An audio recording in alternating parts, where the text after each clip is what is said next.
Hi hello welcome to జిఎడ్ news. దేశ ఆర్థిక వ్యవస్థకు జీవనాధారమైన స్వదేశీ ఉత్పత్తులను, ముఖ్యంగా 70% వ్యవసాయ రంగంపై ఆధారపడిన రైతుల ప్రయోజనాలను, మన స్వయం ప్రతిపత్తిని ఇంతలా బలిపెట్టడానికి ఎవరి ఆర్థిక ప్రయోజనాలు కారణమై ఉండొచ్చు? కార్పొరేట్ కంపెనీలవా, లేక పూర్తిగా కార్పొరేటీకరణ చెంది ట్రంప్కు సాగిలపడిన మోదీ ప్రభుత్వానిదా అనేది నేడు రైతుల ముందు ఉన్న అతిపెద్ద ప్రశ్న. భారత్ అమెరికా మధ్యంతర వాణిజ్య ఒప్పందం దేశంలో కోట్లాది మంది రైతుల భవిష్యత్తును అంధకారంలోకి నెడుతూ అమెరికాకు తాకట్టు పెట్టింది.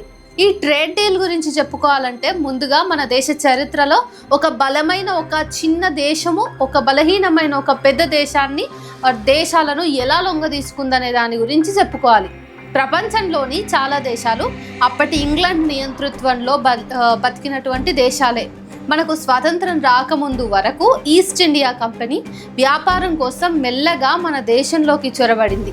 తన ఉత్పత్తులను, వస్తువులను అతి చౌకగా మన దేశ ప్రజలకు అమ్ముకోవడానికి గాను అనుమతి పొందింది.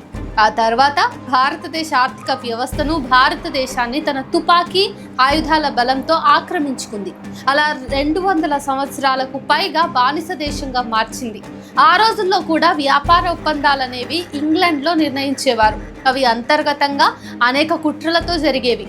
రైతులకు, ఉత్పత్తిదారులకు, ప్రజలకు తెలిసేవి కావు. అమెరికా భారత్ల ట్రేడ్ డీల్ తీరు గత చరిత్రను అచ్చుగుద్దినట్టుగా ఉండటంలో సందేహమే లేదు. ట్రంప్ కొన్ని బలహీనమైన దేశాలను తన గుప్పిట్లో పెట్టుకుని తాను ఏం చెప్తే అది పాటించాలి, లేదంటే ఏదో రకంగా భయపెట్టి లొంగ తీసుకుని తాను అనుకున్నది సాధించే వరకు వెంటాడి అవలక్షణాలు కలిగినటువంటి ఈ కాలపు హిట్లర్. అలాంటి ట్రంప్కు మన దేశ గతకాలపు బలహీనమైన రాజులాగా మన ప్రధానమంత్రి నరేంద్ర మోదీ, రాహుల్ గాంధీ అన్నట్టు ట్రంప్ ఏం చెప్తే దానికి తల ఊపే సరెండర్ మోడీగా వ్యవహరిస్తున్నాడు. ఈ విషయం రాహుల్ గాంధీ అన్నాడు. అది వాస్తవం అన్నట్టు కళ్ళకు గట్టినట్టు కనిపిస్తుంది మనకి. రాహుల్ మాటలు స్పష్టంగా నిజమేనేమో అనిపిస్తుంది. ఏ వస్తువు కొనాలి, ఏ వస్తువు అమ్మాలి, దాని రేటు, దాని సుంకాలు ఎంత ఉండాలి, ఎంత దిగుమతి, ఎంత ఎగుమతి చేసుకోవాలి అనేది ముందే నిర్ణయించుకున్న తర్వాతనే బలవంతంగా మన దేశ ఆర్థిక వ్యవస్థపై ట్రంప్ దండయాత్రకు దిగాడు. భారతీయులు ఏం తినాలి, ఎంత తినాలి, ఎట్లా తినాలి అనేది భవిష్యత్తులో అతనే నిర్ణయించేలాగా ఉన్నాడు పరిస్థితులు అన్నీ చూస్తుంటే. ట్రంప్ అమెరికా కంపెనీలకు, అమెరికా రైతులకు సరైన గిట్టుబాటు ధర కనిపిస్తూ 50% సబ్సిడీలు ఇస్తున్నాడు. 100కు 1000% వారి రైతుల, కంపెనీల ప్రయోజనాల కోసం మధ్యంతర వాణిజ్య ఒప్పందం చేసుకుంటే, మోడీ మాత్రం భారతీయ రైతులకు, ఉత్పత్తిదారులకు ఉరితాళ్లు బిగించేలాగా వ్యవహరిస్తున్నాడు. ఇది ఏ రకంగా చూసినా భారతదేశ ఆర్థిక వ్యవస్థకు నష్టమే. ఈ వాణిజ్య ఒప్పందం ద్వారా తామేదో చారిత్రాత్మకమైన విజయాన్ని సాధించినట్టు, దీంతో ఘోరంగా పడిపోయిన రూపాయి విలువను పెంచినట్టు సంకలు గుద్దుకోవడం చూస్తే ఆశ్చర్యం కలగక మానదు. అసలు ఈ ట్రేడ్ డీల్ గురించి వ్యవసాయ మంత్రికి, విదేశాంగ మంత్రికి, కామర్స్ మంత్రికి కానీ, మరీ ముఖ్యంగా ప్రధానమంత్రి మోడీకి కానీ స్పష్టమైనటువంటి అవగాహన ఉన్నట్టు కనిపించడం లేదు. ఎందుకంటే ఈ ట్రేడ్ డీల్ విషయంలో వీళ్ళు చేసే ప్రకటనలకు, అమెరికా చేసే ప్రకటనలకు పొంతన ఉండటమే లేదు.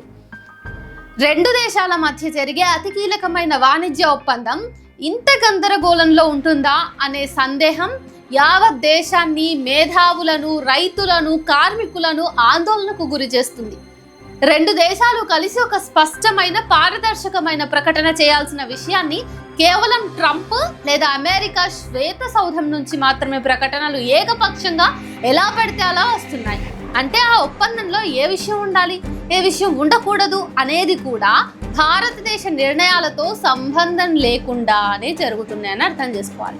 అంటే మన దేశ సార్వభౌమ స్థాయిని మోదీ ఎక్కడి వరకు దిగజార్చాడు అనేది అర్థం చేసుకోవాలి. అమెరికాతో మధ్యంతర వాణిజ్య ఒప్పందం వల్ల భారతదేశానికి ఏదో అద్భుతం జరుగుతుందనుకోవడం పొరపాటు. ఇప్పటికిప్పుడే $500 బిలియన్ సాధించి ప్రపంచ ఆర్థిక వ్యవస్థలో ప్రథమ స్థానంలోకి వెళ్తున్నట్టు, దేశంలో పేదరికము, నిరుద్యోగము, ఆకలితో అలమటించే ప్రజలు ఇక నుంచి ఉండరు అన్నట్టుగా బీజేపీ నాయకత్వం ప్రవర్తిస్తున్న తీరు విస్మయానికి గురి చేస్తుంది. భారత్తో ట్రేడ్ డీల్ వల్ల 50%గా ఉన్న అమెరికా సుంకాలను 18%కి తగ్గించామంటూ సంబరాలు చేసుకుంటున్న బీజేపీ ప్రభుత్వానికి తెలియాల్సిన విషయం ఏమిటంటే, ట్రంప్ రాకముందుకు మన దేశానికి అమెరికా సుంకాలు 2.5% నుంచి 3% ఉండేవి. ట్రంప్ వచ్చిన తర్వాత 25% పెంచింది. మళ్ళీ రష్యా నుంచి చమురు కొంటున్నారనే కోపంతో మరో 25% కలిపి మొత్తం 50% సుంకాలు విధించింది. దాన్ని ఇప్పుడు 18% తగ్గించిన ట్రంప్ను మోదీ వారి పరివారం పొగుడుతూ మిగతా ఇతర దేశాల కంటే మన పైన విధించిన సుంకాలు చాలా తక్కువ అంటూ గొప్పలు చెప్పుకోవడం చాలా సిగ్గుచేటు. వాస్తవానికి అమెరికా సుంకాలు 2.5 నుంచి 18% పెరగటం వల్ల అదనంగా 15.5% అదనపు సుంకాలను మనం భరించాల్సి వస్తుంది కదా. అంటే ఇక్కడ మనకు అర్థం కావాల్సింది, మనం ఎగుమతి చేసే వస్తువులకు 18% సుంకాలు అమెరికా విధిస్తుంటే మనం మాత్రం అమెరికా వస్తువులకు 0 సుంకాలను పాటిస్తున్నాం. అమెరికా సుప్రీంకోర్టు చెప్పిన ట్రంప్ మాత్రం వెనక్కి తగ్గడం లేదు. తాను అనుకున్నదే తాను చెప్పిందే శాసనం అన్నట్టు మళ్ళీ కొత్తగా 15% సుంకాలు వర్తిస్తాయని అంటున్నాడు. సోలార్ పైన కూడా 125% పైగా సుంకాలు విధిస్తున్నాడు. ఇక్కడ ఎవరు నష్టపోతున్నట్టు, ఎవరు లబ్ధి పొందుతున్నట్టు? ఈ మధ్యంతర వాణిజ్య ఒప్పందం వల్ల భారతీయ రైతాంగం ప్రధానంగా నష్టపోతూ తమ జీవనాధారాన్ని కోల్పోయినట్టుగా మనం అర్థం చేసుకోవాలి. ఎందుకంటే భారతీయ రైతులు పండించిన పంటలు కానీ ఉత్పత్తులను కానీ సరైన రేటుకు మన దేశంలోనే అమ్ముకోలేని దౌర్భాగ్యమైనటువంటి పరిస్థితిని మన మోదీ ప్రభుత్వం కల్పిస్తోంది. అమెరికా రైతులు పండించిన ఆహార పంటలకు, వ్యవసాయ ఉత్పత్తులకు, వస్తువులకు ఎలాంటి సుంకాలు లేకపోవటం వల్ల మన దేశంలోకి విచ్చలవిడిగా ప్రవేశించి అతి చౌక ధరలకు అమ్ముతుంటే ఎవరైనా తక్కువ ధరకు అమ్మేవారి వద్దనే వస్తువులను, ఉత్పత్తులను కొంటారు కదా. అది చాలా సింపుల్ లాజిక్. అప్పుడు మన వ్యవసాయంలో నష్టాలు ఏర్పడి రైతులు దాని నుంచి తప్పుకుంటే వారి వ్యక్తిగత ఆర్థిక భద్రతతో పాటు దేశ ఆర్థిక భద్రత కూడా బలహీనపడుతుంది. చివరికి ఉపాధి లేక ఆకలితో అలమటించేది రైతులు ఒక్కరే కాదు, యావత్ భారత ప్రజలు. అన్నం పెట్టే రైతుకు ఇలాంటి పరిస్థితి వస్తే మన దేశం ఆకలితో అలమటించే మరో ఆఫ్రికన్ దేశంలాగా తయారవుతుంది. దీన్ని బీజేపీ ప్రభుత్వం గమనించడం లేదా? గమనించినా పట్టించుకోవటం లేదా? ఇదేనా మోదీ ప్రభుత్వం మేక్ ఇన్ ఇండియా, స్వదేశీ ఉత్పత్తుల నినాదం? మోదీ ప్రతిసారి పార్లమెంట్లో, స్వాతంత్ర వేడుకల్లో, బహిరంగ సభల్లో గట్టిగా చరుస్తూ గ్రామీణ స్థాయిలో స్వదేశీ ఉత్పత్తులను ప్రోత్సహించాలి, విదేశీ ఉత్పత్తులను వాడొద్దు అంటూ చెబుతూ ఉంటాడు. మరి ఇప్పుడు స్వదేశీ నినాదం మర్చిపోయి విదేశీ జపం ఎందుకు చేస్తున్నట్టు?